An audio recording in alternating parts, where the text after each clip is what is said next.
What is their mood like? What do they talk about? How do they talk to you? For a lot of us, we've been kind of asleep at the wheel and we're just in this relationship because unconsciously we feel like we have to be in it, or there's some kind of something that's holding us there. And thus we're also, because of that, not seeing these patterns. And now for something completely different.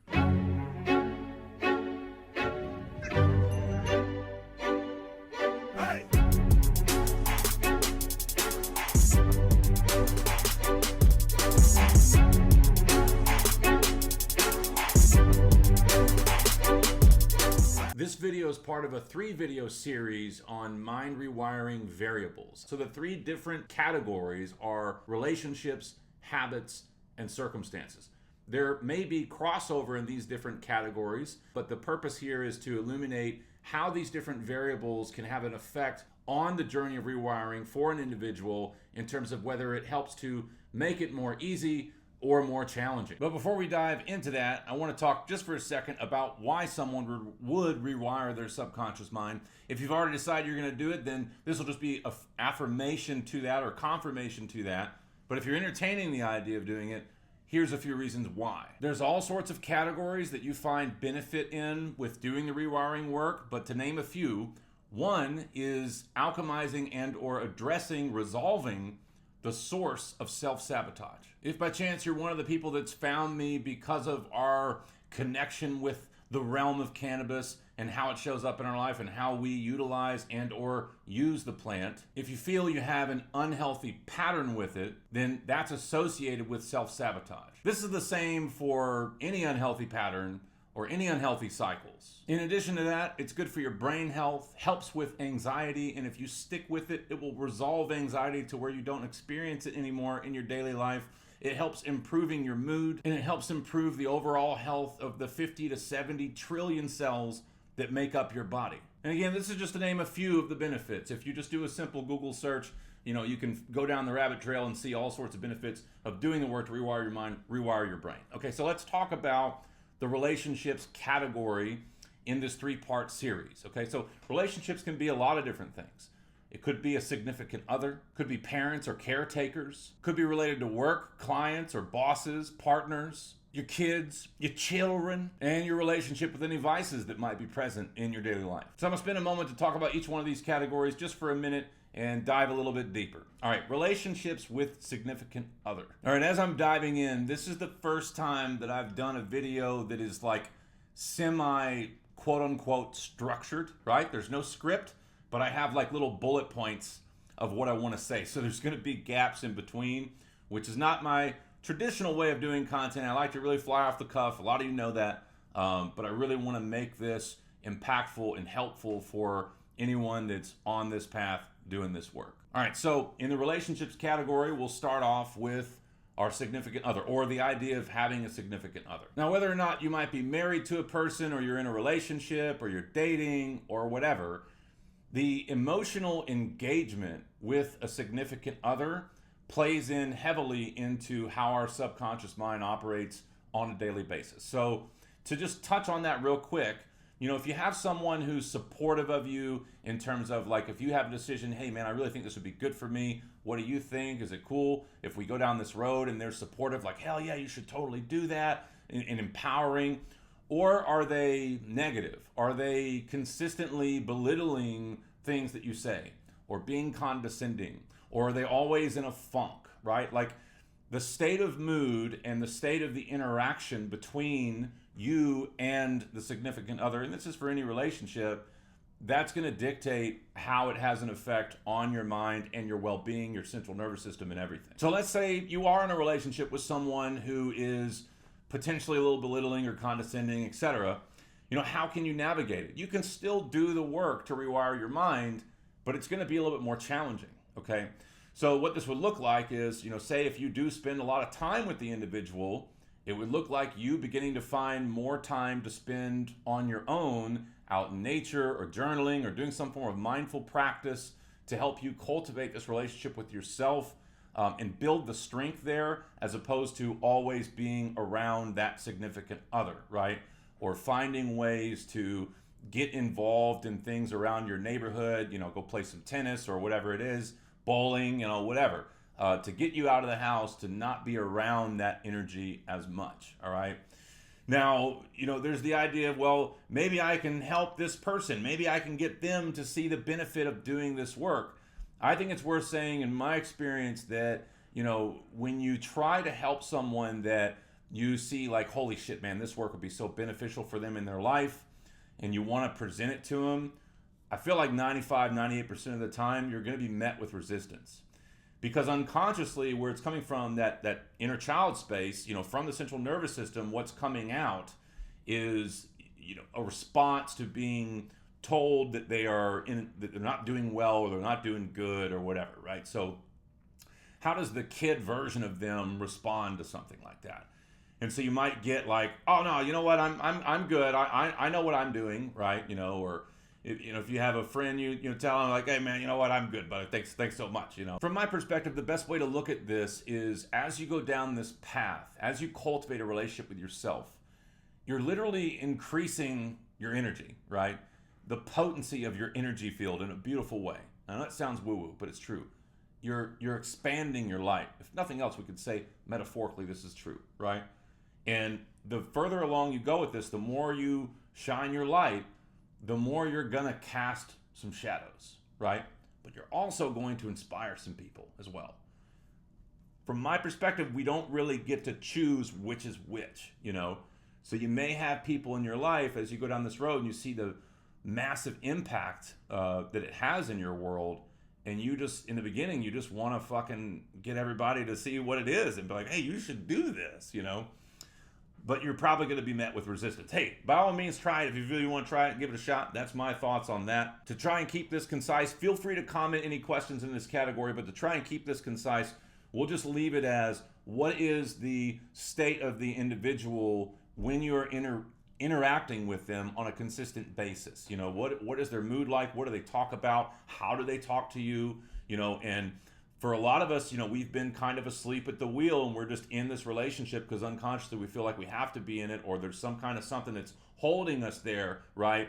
And thus we're also, because of that, not seeing these patterns, So if you do see that though, and it's that kind of negative energy that you are around consistently, it's definitely going to make the work to rewire your mind more challenging. Doesn't mean you can't do it, but more challenging. Parents, caretakers, that's a whole other category. Let's just call it parents, talk about parents, because that's what I can relate to, right? Like from my history, so many of us, we have unconscious pressure that we don't even see around what we're doing with our life, the trajectory of our life, where we think we're going, where we think we should go, all that stuff stemming from how our parents talked to us, talked around us about ideas of being an adult, quote unquote, all the things. So for me, an example that I'll often say is that for a long time, I kind of bounced around different verticals of sales, trying different ones, and I'd stick with some and not others, etc., trying to find like a perfect fit or whatever. And my sister at the time, just her insight, her intuition is just like gold, She said some stuff about some ladies in the past, and turns out she was right, But in this situation, one day she called out to me and she goes, why do you keep trying these jobs? I think you're just trying to prove something to dad or whatever.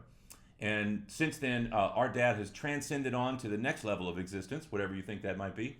But when she said that, I immediately was like, that's not true, And I think I've said this in a recent video. I wasn't like, disrupted or like angered by it. It was just like, no, that's not true. Like, sales is a very reputable form of, a career path. In fact, pretty much all business owners are salesmen, and so many salesmen become business owners. No, there's something to this, right? And it was just a firm stance that I had. But down the road, yada yada, I got to the space where I was like, holy shit, she was right. This whole time I was just trying to prove something to my dad, and I didn't even see it. You know what I mean? So I say that to say it's often worth looking at, what are we doing with our daily life? What is our trajectory forward? What are we headed for? And is there a chance that, like, how much of this is associated with what our parents said to us and what kind of beliefs and thoughts they instilled on us?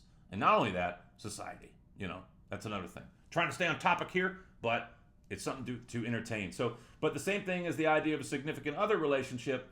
If you have parents, whether whether they're people your parents you see here and there, or you live with your parents or whatever it is, same idea. If they're belittling, if they're condescending, if they're negative, if they're judging you and all these things, and you're staying around that because it's like unconsciously you feel like you have to, you have to subject yourself to it, right? This kind of exposure is going to make it more challenging. Doesn't mean it's impossible, but it's going to make it more challenging. Taking a look at how much you engage with them and really asking yourself, how much of this is really necessary? How much of this is like me unconsciously trying to still appease them or be a good boy or a good girl? There's something to be said for the more that we coddle people's ways that they are that are either disservice to them or disservice to us or whatever it is, the more we adhere to their unhealthy patterns of engagement, it's actually the more of a disservice that we're doing to them or for them. A couple more I want to touch on. Work, I think, is a big one. And same thing tying back to, what were we fed, not only by our parents, but society, school, etc., in terms of what are you going to do when you get older, right? And there's also that pressure. You get out of high school or out of college, really right out of high school, it's like, what are you going to do with your life? What are you going to do with your life? And you get have you met someone yet? Well, you got to settle down. These are all conditioned mechanisms of thought instilled by society, and it kind of just perpetuates itself and goes on, right? But if we're really wanting to practice rewiring the mind to get the benefits of it and work with our emotions to cultivate resilience and cultivate emotional intelligence, then there's another way of doing things. So taking a deeper dive, like I was talking about with my history with work, looking at what you do every day and thinking about, is this what lights my soul up, or am I doing this to prove something? And for a lot of people, do I need to afford this, massive expense every month for my car and this huge house that I don't really need and XYZ, just to unconsciously fit into a box or to validate myself in some kind of way, right? Really take that moment to dig deep and ask yourself those questions. And oftentimes what I'll tell someone, if I'm working with someone, we're talking about this category, a good way to think about it, and if you hang out with me enough, you hear me talk about the inner child, because it's definitely a good way of looking at this metaphorically.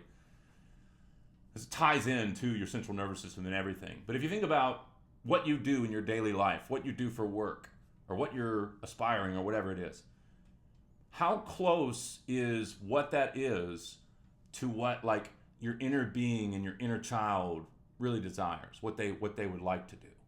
And you might have some stories pop up. Yeah, but it's not possible to blah, blah, blah, blah, blah. It is. It is possible for you to go a road that is more unique to your authentic self and what you truly desire. It fucking is. I'll tell you that with certainty, right? And if you want me to do more about that, let me know. But it definitely is. And if nothing else, the benefit in really taking a step outside of the box, that observer perspective, and looking at what your daily life is like in association with work. For some people, they could have spent, but I've already been doing this for 6 years or 4 years or 10 years, or I've got this degree, XYZ, So it's okay. You can let go of that. We've also been unconsciously conditioned to avoid failing, right? When in reality, failure is the most information-rich data stream that exists, to quote Tom Bilyeu, right? Conditioned to avoid mistakes, fear having mistakes. That's how we fucking learn, right? So what if you go and you do something for a certain period of time, you get a degree or whatever, I've got a couple licenses, right? I had a mortgage loan license, and I had an insurance broker's license or whatever, insurance license deal. I don't use that shit. But I tell you what, the time period that I went through and worked those jobs and had those experiences definitely contributes to where I'm at today, for sure. But letting go of it and moving forth into a new direction, man, it's talk about liberating that inner child. You may have heard the idea of surrender, letting go. I always talk about that we have the autonomy to choose where we do that. So if you look at these different categories of your life, I haven't gotten to kids yet, but if you look at these different categories of life, you see where the resistance is, and you ask yourself, okay, well, where can I let go? Maybe the job and the significant other both could use some work, right? Maybe my patterns and my daily rituals, maybe all these things could use some work. What do I do? Do I just pull out the rug on all of it, right? Let go of the job, let go of the relationship? Man, that's going to be challenging. You can do it. And I think that if you do it and you do it mindfully, your growth and where you can really reach might come a lot sooner. That's not how I did it. I made gradual shifts. I continue to make gradual shifts. They build momentum in the background. That's how the subconscious mind stuff works. So it's dealer's choice, but it's practicing that art of surrender, that art of letting go. There's something to it, man. There's something to it. Something to it. There's multi-levels to all of this work, but to the work of rewiring your mind. I'm going to be doing more content around it. Big shifts for what I'm going to be doing and putting forth on the interwebs going forward. All right, last couple bits. Right, so not only kids, but also any vices, right? So it's all relationships. Your relationship to your kids, if you have kids, your relationship to any vices you have, any unhealthy patterns you have, right? Now, in the realm of vices, cannabis I used to look at as a vice, and I believe that for a very long time I did use it that way. As my now good friend Shannon from my recent podcast said, I was unconsciously using it as an anesthetic to numb the wounds, the emotional wounds from the past. I would say that's woo-woo shit back in the day, but that's a fucking thing, right? If you do the work to rewire your mind and you feel like cannabis is a vice, you can actually change how you interact with the plant and change it from being a vice to a tool that serves you if you do it mindfully. If your vice is alcohol, well, I'd say it doesn't work the same, right? But it depends on what it is. So your relationship to it, but I talk a lot about your relationship to cannabis. So I'm going to move on from that. We'll try and get this to the end of the thing. So your kids, I was working with a client for a while there. We're actually going to start working together again here soon. And I remember, because we talk about pattern interruption a lot and challenges and overcoming the challenges and stuff like that. And one day she was just like, well, Phil, how the fuck do I handle these fucking challenges of these kids? Because they were being kids or whatever, right? So I told her, I said, well, one reframe, one macro parent reframe, parent using kind of twice there, is, these kids are my favorite form of challenge. Because, I asked her, I'm like, do you love your kids? Oh yeah, to the end of the world, right? Like, of course. There's growth in all of it. There's growth in all of the resistance. I think this even associates, I believe definitively, and I think you can see this with even pain, and it's something that I've practiced in my life in the recent years. Whenever there's something that's a physical pain thing, like actually surrendering to it. We've been conditioned to be like, ow, fuck, I gotta fix this and all that stuff. This is the same thing with anxiety. People want to fix anxiety. That's not what you do. Anxiety is emotions that are wanting to surface that have been constricted for a very, very long time. It's about allowing, acknowledging, feeling, processing. And then from my perspective, telling a new story, because that's what we're doing with the rewiring work, right? And that's affirmations, that's writing new neural pathways. Boy, I can go so many different directions.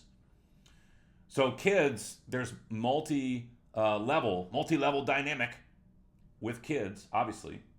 There's nuance to it.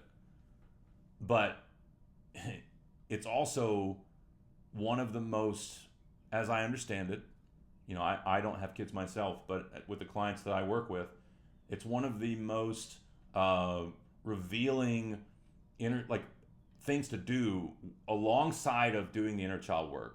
Revealing and healing and just transformative and just like uncanny and synchronous. You see so much of yourself in the kids the more you do this. A lot of people do that. They already see that, but it's like more and more. It grows more, the cultivation of that. And I'll say one more note on the kids thing. If we realize that the reason that we are doing this work, the reason that we are rewiring this mind is because of the beliefs that were kind of fed to us unconsciously. It's not the fault of anyone. It was unconscious. Predominantly from parents and caretakers and things like that.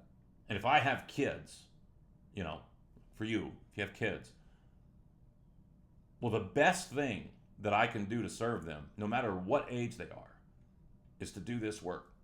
It's the best way I can serve them. I mean, just holy shit, you know, to transform your way of thinking, to look at the root structures that were installed in adolescence by the child version of yourself unconsciously as a result of not feeling safe or validated or heard, yada, yada, yada, right? And this is the case for everybody. You can't say it's not, because it is. Varying levels, you know, everybody's got their own varying levels of this, but it's across the board. All right, so yeah, man, that's going to be it for today, dude. Dude and dudette, and everybody's hanging out, whoever's hanging out. I really appreciate you sticking through to the end of this. Let me know in the comments if you like it, if you have any suggestions, if you think it flowed well, you know, whatever. I welcome all of it, and I'm very, very thankful for this platform and for each and every one of you. And until the next video, which I will do within a few days, and we'll have all these out within a week or two tops. And hope you like it, man. I hope you like it. Man, lady, see ya. Bye. Just you white in me again. Just you white.